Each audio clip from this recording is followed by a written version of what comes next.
Hello friends, welcome to Robix Telugu. ఈరోజు మనం మాట్లాడుకునే టాపిక్ మ్యూచువల్ ఫండ్స్ బేసిక్స్ గురించి. ఈ వీడియో మీకు మ్యూచువల్ ఫండ్స్ బేసిక్స్ అంటే అసలు ఐడియా లేకపోతేనే చూడండి, లేకపోతే మాత్రం మీకు చాలా బేసిక్గా అనిపిస్తుంది.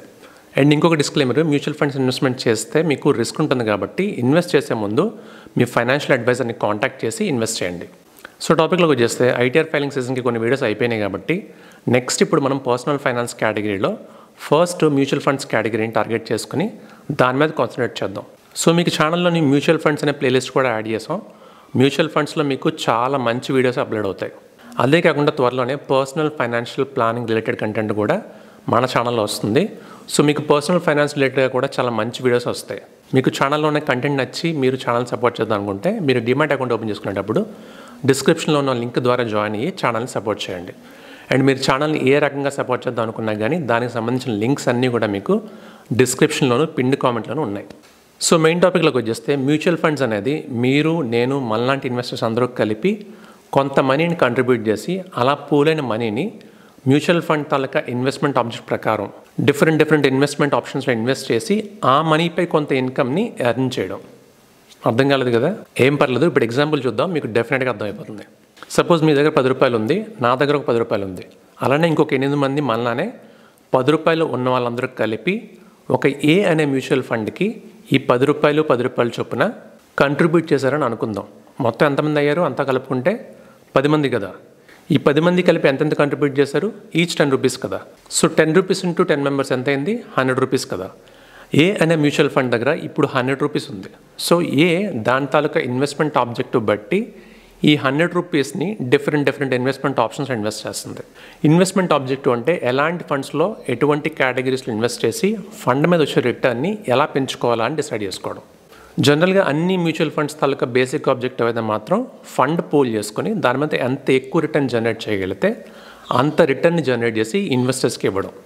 బట్ ఈ రిటర్న్ రిస్క్ తీసుకుని చేస్తారా, రిస్క్ తీసుకోకుండా చేస్తారా అన్నది ఫండ్ తాలూకా ఇన్వెస్ట్మెంట్ ఆబ్జెక్టివ్ బట్టి డిపెండ్ అయి ఉంటుంది. ప్రతి మ్యూచువల్ ఫండ్ స్కీమ్ తాలూకా ఇన్వెస్ట్మెంట్ ఆబ్జెక్టివ్స్ వేరువేరుగా ఉంటాయి. సో వాళ్ళ ఇన్వెస్ట్మెంట్ ఆబ్జెక్టివ్ బట్టి అలా ఇన్వెస్ట్ చేసిన మనీపై కొంత ఇన్కమ్ వస్తుంది కదా, ఇంట్రెస్ట్ రూపంలో కానీ, డివిడెండ్ రూపంలో కానీ, లేకపోతే క్యాపిటల్ ఎప్రిసియేషన్ రూపంలో కానీ. ఇలా వచ్చిన ఈ ఇన్కమ్ని ఎవరైతే ఈ మ్యూచువల్ ఫండ్స్లో ఇన్వెస్ట్ చేస్తారో వాళ్ళకి డిస్ట్రిబ్యూట్ చేస్తారు. కానీ ఇలా డిస్ట్రిబ్యూట్ చేసే ముందు ఈ మ్యూచువల్ ఫండ్ అంతా రన్ చేయడానికి కొంత ఎక్స్పెండిచర్ అవుతుంది కదా, ఆ ఎక్స్పెండిచర్ మైనస్ చేసేసి రిమైనింగ్ ఇన్కమ్ని పంచుతారు. మీరు ఎంత ప్రపోర్షన్లో మ్యూచువల్ ఫండ్లో ఇన్వెస్ట్ చేస్తారో దానికి తగ్గట్టుగా మ్యూచువల్ ఫండ్ ఇన్కమ్లో మీకు అంత షేర్ వస్తుంది. సపోజ్ మనం పెట్టినంత 10 రూపాయలు కదా, అలా మనం మొత్తం పూల్ చేసినంత 100 రూపాయలు కదా. సపోజ్ ఈ 100 రూపాయలు ఇన్వెస్ట్ చేసిన తర్వాత వచ్చిన ఇన్కమ్ ఏమో 20 రూపీస్ అనుకోండి. మొత్తం 10 మంది ఇన్వెస్టర్స్ కాబట్టి ఈచ్ ఇన్వెస్టర్కి 2 రూపీస్ ప్రాఫిట్ వచ్చినట్టు. సో మీకు వచ్చిన రిటర్న్ అంటే మీ రిటర్న్ ఆన్ ఇన్వెస్ట్మెంట్ 20% అనమాట. బట్ ఈ రిటర్న్ 2 రూపీస్ మొత్తం ఇన్వెస్టర్స్కి రాదు. మ్యూచువల్ ఫండ్ రన్ చేయడానికి కొంత ఎక్స్పెండిచర్ అవుతుంది కదా, ఆ ఎక్స్పెండిచర్ దాన్ని మనం టీఈఆర్ అంటాం. ఆ ఎక్స్పెండిచర్ మైనస్ అయిపోయాక ఉండే రిమైనింగ్ ఇన్కమ్ని ఇన్వెస్టర్స్కి డిస్ట్రిబ్యూట్ చేస్తారు. ఇది మ్యూచువల్ ఫండ్ దగ్గర కాన్సెప్ట్. సింపుల్గా మీకు అర్థం అవ్వాలి కాబట్టి సింపుల్గా చెప్పేశాను. మరీ ఎక్కువ డీటెయిల్డ్గా ఆ రెస్పెక్టివ్ కాంపోనెంట్స్ డిస్కస్ చేసుకునేటప్పుడు మాట్లాడుకుందామండి. ప్రస్తుతానికైతే బేసిక్గా అర్థం చేసుకోండి. ఎక్కువ టెర్మినాలజీతో మాట్లాడుకుంటే కన్ఫ్యూజ్ అయిపోతారు. ఇప్పుడు ఒకసారి మ్యూచువల్ ఫండ్స్లో ఇన్వెస్ట్ చేస్తూ ఉండే అడ్వాంటేజెస్ ఏంటి, డిసడ్వాంటేజెస్ ఏంటో మాట్లాడుకుందాం. సో అడ్వాంటేజెస్ విషయానికి వస్తే ఫస్ట్ అడ్వాంటేజ్, మనకి మామూలుగా ట్రెడిషనల్ ఇన్వెస్ట్మెంట్స్లో కన్నా దీనిలో ఎక్కువ రిటర్న్స్ వస్తాయి. రీజన్ సింపులే, రిస్క్ ఎక్కువ ఉంటుంది కాబట్టి రిటర్న్ ఎక్కువ ఉంటుంది. ఎగ్జాంపుల్కి మనం ఇప్పుడు ఎఫ్డీలో ఇన్వెస్ట్ చేస్తే మనకు వచ్చేదంత ఇంట్రెస్ట్ రేటు మహా అయితే 5 to 6%. అదే మ్యూచువల్ ఫండ్స్లో అయితే మీకు మినిమం 10 to 12% వరకు వస్తుంది. బట్ రిస్క్ ఉంటుంది, చూసుకోండి. సెకండ్ అడ్వాంటేజ్, ఇది ఇన్ఫ్లేషన్ని బీట్ చేస్తుంది. అంటే మనకి మామూలుగా ట్రెడిషనల్ ఇన్వెస్ట్మెంట్ తీసుకుంటే మనకు వచ్చే రిటర్న్ ఇన్ఫ్లేషన్ తగ్గట్టుగా ఉండవు. బట్ మ్యూచువల్ ఫండ్స్లో మాత్రం మీరు ఇన్వెస్ట్ చేసుకుంటే మనకు వచ్చే రిటర్న్స్ డెఫినెట్గా ఇన్ఫ్లేషన్ని బీట్ చేసేలా ఉంటాయి. And third advantage, professional management. ప్రతి మ్యూచువల్ ఫండ్ ఆ ఫండ్ని మేనేజ్ చేయడానికి డెడికేటెడ్గా ఒక ఫండ్ మేనేజర్ని అపాయింట్ చేస్తారు. ఈ fund managers stock market related investments manage చేయడంలో ఎక్స్పర్టైజ్ అండ్ ఎక్స్పీరియన్స్ కలిగి ఉంటారు. అలా ఫండ్ మేనేజర్కి పే చేసే శాలరీ అండ్ ఫండ్ మేనేజ్ చేయడానికి అయ్యే ఎక్స్పెండిచర్ మొత్తాన్ని కూడా టీఈఆర్గా మన స్కీమ్ ఎన్ఈఏలోంచి కొంత పోర్షన్ ఛార్జ్ చేస్తారు. ఏవో కొన్ని మ్యూచువల్ ఫండ్స్ తప్పించి జనరల్గా రిమైనింగ్ మ్యూచువల్ ఫండ్స్ అన్నీ కూడా వాళ్ళు ఇచ్చే ప్రొఫెషనల్ మేనేజ్మెంట్ సర్వీసెస్కి టీఈఆర్గా మన దగ్గర నుంచి ఛార్జ్ చేసే అమౌంట్ చాలా తక్కువనే చెప్పాలి. ఈ టీఈఆర్ అంటే ఏంటి, ఎన్ఏవి అంటే ఏంటి అని వర్రీ అవ్వద్దు. నెక్స్ట్ వీడియోలో ఈ బేసిక్ టెక్నాలజీ గురించి మొత్తం డీటెయిల్గా మాట్లాడుకుందాం. ప్రస్తుతానికైతే మన టాపిక్ ఏంటి, మ్యూచువల్ ఫండ్ అంటే ఏంటి, అడ్వాంటేజ్ డిసడ్వాంటేజ్ కదా, అవి మాత్రం అర్థం చేసుకోండి సరిపోతుంది. నెక్స్ట్ ఫోర్త్ అడ్వాంటేజ్ వచ్చేసి పోర్ట్ఫోలియో డైవర్సిఫికేషన్. మామూలుగా మీరు ట్రెడిషనల్గా ఇన్వెస్ట్ చేసుకుంటే అంటే బ్యాంక్ ఎఫ్డీలో కానీ ఎన్ఎస్సీలో కానీ లేదా పోస్ట్ ఆఫీస్లో కానీ అయితే డిపాజిట్ చేసిన మనీకి మహా అయితే ఇంకొకరికి లోన్గా ఇచ్చి ఆ డిఫరెన్స్ అమౌంట్ ద్వారా వాళ్ళు ఎర్న్ చేస్తారు. మన మనీ నుంచి బిజినెస్ చేసి వాళ్ళు ఎర్న్ చేసిన ఇన్కంలో నుంచి కొంత ఇన్కమ్ మనకి షేర్ చేస్తారు. ఈ కేసులో మీరు ఇన్వెస్ట్ చేసే అమౌంట్ డైవర్సిఫై అవ్వదు. అదే మ్యూచువల్ ఫండ్స్లో అయితే మీరు ఏ మ్యూచువల్ ఫండ్లోకి ఇన్వెస్ట్ చేస్తారో ఆ మ్యూచువల్ ఫండ్ వాళ్ళ ఇన్వెస్ట్మెంట్ ఆబ్జెక్టివ్ బట్టి మళ్ళీ డిఫరెంట్ స్కీమ్స్లోని డిఫరెంట్ కంపెనీస్లోని అలానే డిఫరెంట్ సెక్టర్స్లోని ఇన్వెస్ట్ చేసి అలా ఎర్న్ చేసిన ఇన్కంలో నుంచి మనకి కొంత ఇన్కమ్ డిస్ట్రిబ్యూట్ చేస్తారు. ఇలా చేయడం వల్ల మన ఇన్వెస్ట్ చేసిన అమౌంట్ చాలా బాగా డైవర్సిఫై అవుతుందన్నమాట. డైవర్సిఫికేషన్ వల్ల అడ్వాంటేజ్ ఏంటంటే మన అమౌంట్ అంతా ఒక దగ్గర ఉందనుకోండి, వాడు ఒకవేళ తిరిగి తీసుకున్న మనీ కట్టలేకపోతే మన ఇన్వెస్ట్మెంట్ అమౌంట్కి అంటే అసలుకి ఇబ్బంది లేకుండా ఈ డైవర్సిఫికేషన్ మనకి కాపాడుతుంది. Next advantage tax benefits. ఈ ట్యాక్స్ బెనిఫిట్స్ మనకి ట్రెడిషనల్ స్కీమ్స్లోనూ ఉన్నాయి, అలానే మ్యూచువల్ ఫండ్స్లో కూడా ఉన్నాయి. సో అందుకని మ్యూచువల్ ఫండ్స్లో ఇన్వెస్ట్ చేస్తేనే ట్యాక్స్ బెనిఫిట్ వస్తుందని చెప్పట్లేదు. ఎందుకంటే ఇప్పుడు ఏ స్కీమ్స్లో ఇన్వెస్ట్ చేయాలన్నా కానీ ట్యాక్స్ బెనిఫిట్ ఉంటేనే ఎక్కువ మంది ఇంట్రెస్ట్ చూపిస్తున్నారు అండ్ కన్సిడర్ చేస్తున్నారు కూడా. కాకపోతే మ్యూచువల్ ఫండ్స్లో మీకు అన్ని స్కీమ్స్కి ట్యాక్స్ బెనిఫిట్స్ రావు, ఈఎల్ఎస్ఎస్ స్కీమ్స్ అని ఉంటాయి కదా, వాటికి మాత్రం వస్తాయి. నెక్స్ట్ అడ్వాంటేజ్ వచ్చేసి మీరు సిప్ మోడ్ ద్వారా కూడా మ్యూచువల్ ఫండ్స్లో ఇన్వెస్ట్ చేసుకోవచ్చు. ఇది మీరు ట్రెడిషనల్ మోడ్ ఆఫ్ ఇన్వెస్ట్మెంట్లో కూడా చేసుకోవచ్చు. కాకపోతే మ్యూచువల్ ఫండ్స్లో మీరు సిప్ మోడ్లో ఇన్వెస్ట్ చేస్తే మీకు మార్కెట్ డౌన్ ఉన్నప్పుడు ఎక్కువ యూనిట్స్ అలాట్ అయ్యి మళ్ళీ తిరిగి మార్కెట్ గెయిన్ అయినప్పుడు మీకు బెనిఫిట్ ఎక్కువ ఉంటుంది.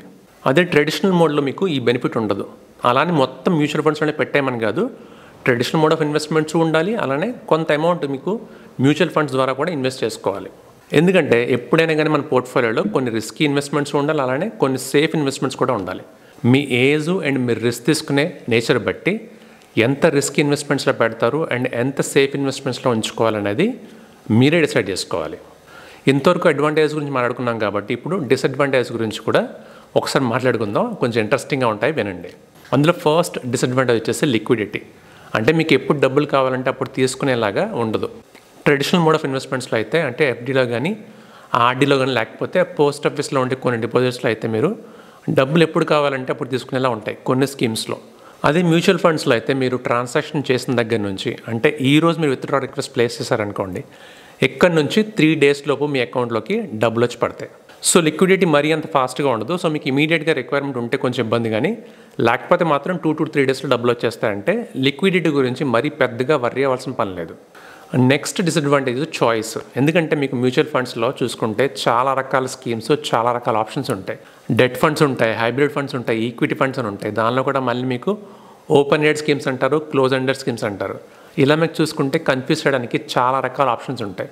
మ్యూచువల్ ఫండ్స్లో ఇన్వెస్ట్ చేస్తే డబ్బులు బాగానే వస్తాయి, బాగానే ఉంది. కానీ ఇన్వెస్టర్ ముందు ఇన్వెస్ట్ చేయాలంటే కొంచెం ఆప్షన్స్ లిమిటెడ్గా ఉంటే వాటిని అర్థం చేసుకొని ఇన్వెస్ట్ చేయడానికి ఛాన్స్ ఉంటుంది. కానీ ఇన్ని రకాల ఆప్షన్స్ ఉంటే ఇన్వెస్టర్ కూడా ముందు కన్ఫ్యూజ్ అయిపోతాడు కదా.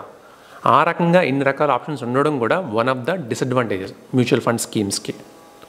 అదే ట్రెడిషనల్ మోడల్ చూసుకుంటే మీకు ఎఫ్డీస్ అని ఉంటాయి. ఇన్ని సంవత్సరాలకి లేదా ఇన్ని నెలలకని ఉంటుంది టెన్యూర్. దాంట్లో డిసైడ్ చేసుకుని ఏది ఇంట్రెస్ట్ ఎక్కువ ఉంటే దానిలో పెడతారు, లేదా మీ అవసరం బట్టి ఎన్నాళ్ళ తర్వాత కావాలో అన్నాళ్ళకి ఇన్వెస్ట్ చేస్తారు. సో ఈ రకంగా చూసుకున్నప్పుడు మ్యూచువల్ ఫండ్స్లో మనకి కొంచెం డిసడ్వాంటేజ్ ఎక్కువ అనమాట. నెక్స్ట్ ఇంకొక డిసడ్వాంటేజ్ వచ్చేసి రిస్క్. ఎందుకంటే మ్యూచువల్ ఫండ్స్ అనేది most of the times market related investments కాబట్టి మార్కెట్ బాగుంటే రిటర్న్స్ బాగా వస్తాయి. మార్కెట్ బాగాలేకపోతే మీరు పెట్టిన ఇన్వెస్ట్మెంట్ కూడా మీకు తిరిగి రాకపోవచ్చు. అంటే కొన్నిసార్లు మీకు ట్రెడిషనల్ మోడ్లో కొంత రిటర్న్ ఇమీడియట్గా కనిపిస్తుంది. బట్ మ్యూచువల్ ఫండ్స్లో అయితే మాత్రం 5 years 10 years ఉన్నా కానీ పెద్దగా రిటర్న్ కనిపించకపోవచ్చు. ఎందుకంటే లాంగ్ టెన్యూర్లో ఉంటేనే మీకు మ్యూచువల్ ఫండ్స్లో బెనిఫిట్ ఎక్కువ కనిపిస్తాయి. ఎప్పుడైనా కానీ మ్యూచువల్ ఫండ్స్లో ఇన్వెస్ట్ చేసుకునే ముందు ఈ రిస్క్ ఉంటుందని గుర్తుంచుకొని అప్పుడు ఇన్వెస్ట్ చేసుకోండి. సో ఇవి డిసడ్వాంటేజెస్. ప్రతి ఇన్వెస్ట్మెంట్ స్కీమ్లో మీకు అడ్వాంటేజెస్ ఉంటాయి, డిసడ్వాంటేజెస్ కూడా ఉంటాయి. మన ప్రయారిటీస్ ఏంటి అండ్ మనం కన్సిడర్ చేయాల్సిన ఫ్యాక్టర్స్ బట్టి మనం దేనిలో ఇన్వెస్ట్ చేసుకోవాలని ఆలోచించుకోవాలి. మ్యూచువల్ ఫండ్ స్కీమ్ స్టార్ట్ అయ్యి ఇన్నాళ్ళైనా కానీ మనలో చాలామంది ఇంకా మ్యూచువల్ ఫండ్ స్కీమ్లో ఇన్వెస్ట్ చేయాలంటే అంత కంఫర్టబుల్గా ఫీల్ అవ్వరు. పర్టికులర్గా మిడిల్ ఏజ్ అండ్ కొంచెం పెద్దవాళ్ళు. ఆ రెసిస్టెన్స్ ఉండడం తప్పు కాదు, కానీ మార్కెట్ పరంగా ఉండే అడ్వాంటేజెస్ నుంచి మనం బెనిఫిట్ తీసుకునేలా చూసుకోవాలి. కాబట్టి మ్యూచువల్ ఫండ్స్ని కూడా కన్సిడర్ చేసే ప్రయత్నం చేయండి. సో ఇదండి ఈరోజు టాపిక్. మీకు వీడియో నచ్చిందని అనుకుంటున్నాను. ఈ టాపిక్ గురించి డౌట్స్ ఏమన్నా కామెంట్ చేయండి. అండ్ అలానే ఈ వీడియో నచ్చితే లైక్ చేయండి. And me friends and family సర్కిల్లో ఎవరికైనా ఈ వీడియో హెల్ప్ అవుతుంది అనిపిస్తే తప్పకుండా షేర్ చేసే ప్రయత్నం చేయండి. మళ్ళీ నెక్స్ట్ వీక్ ఇంకొక ఇంట్రెస్టింగ్ వీడియోతో కలుద్దాం. మ్యూచువల్ ఫండ్స్ మీద మీకు రెగ్యులర్గా వీడియోస్ అప్లోడ్ అవుతాయి. సో కొంచెం ఛానల్ని ఫాలో అవ్వండి. అలానే ఒకవేళ మీరు ఛానల్ సపోర్ట్ చేద్దాం అనుకుంటే దానికి సంబంధించిన లింక్స్ అన్నీ కూడా మీకు డిస్క్రిప్షన్లోనే పిన్ కామెంట్లోనే ఉన్నాయి. అండ్ ఇంకొక విషయం, మ్యూచువల్ ఫండ్ సిరీస్ స్టార్ట్ చేశాం కాబట్టి ఇంకా ఐటీఆర్ ఫైలింగ్ వీడియోస్ రావని అనుకోవద్దు. ఐటీఆర్ ఫైలింగ్ వీడియోస్ కూడా వస్తాయి. నెక్స్ట్ వీక్ కానీ ఆ నెక్స్ట్ వీక్ కానీ మీకు నిల్ రిటర్న్ ఫైలింగ్ ఒకటి అప్లోడ్ అవుతుంది. అండ్ అలానే రిఫండ్ ప్రాసెసింగ్ గురించి అండ్ అలానే ఐటీఆర్ డౌన్లోడ్ చేసుకోవడం గురించి అండ్ ఇంకొకటి ఇన్కమ్ ట్యాక్స్ పోర్టల్ రిలేటెడ్గా 1-2 వీడియోస్ వస్తాయి. సో ఈ వీడియోస్ వస్తాయి అండ్ మిక్స్గా మీకు పర్సనల్ ఫైనాన్స్ రిలేటెడ్గా మ్యూచువల్ ఫండ్స్లోని అండ్ వేరే ట్యాక్స్ ప్లానింగ్ రిలేటెడ్ వీడియోస్ కూడా మన ఛానల్లో అప్లోడ్ అవుతాయి. సో ఇదొక్కటే వస్తుందని అనుకోవద్దు. మ్యూచువల్ ఫండ్స్ వచ్చినా కానీ మనకి ట్యాక్స్ ప్లానింగ్ ఆగదు, అలానే మనకి ఐటీఆర్ ఫైలింగ్ వీడియోస్ ఆగు అండ్ దీంతోపాటు వేరే పర్సనల్ ఫైనాన్స్ రిలేటెడ్ టాపిక్స్ కూడా అప్డేట్ చేస్తాం. సో ఛానల్ని రెగ్యులర్గా ఫాలో అవుతూ ఉండండి. Thank you for watching.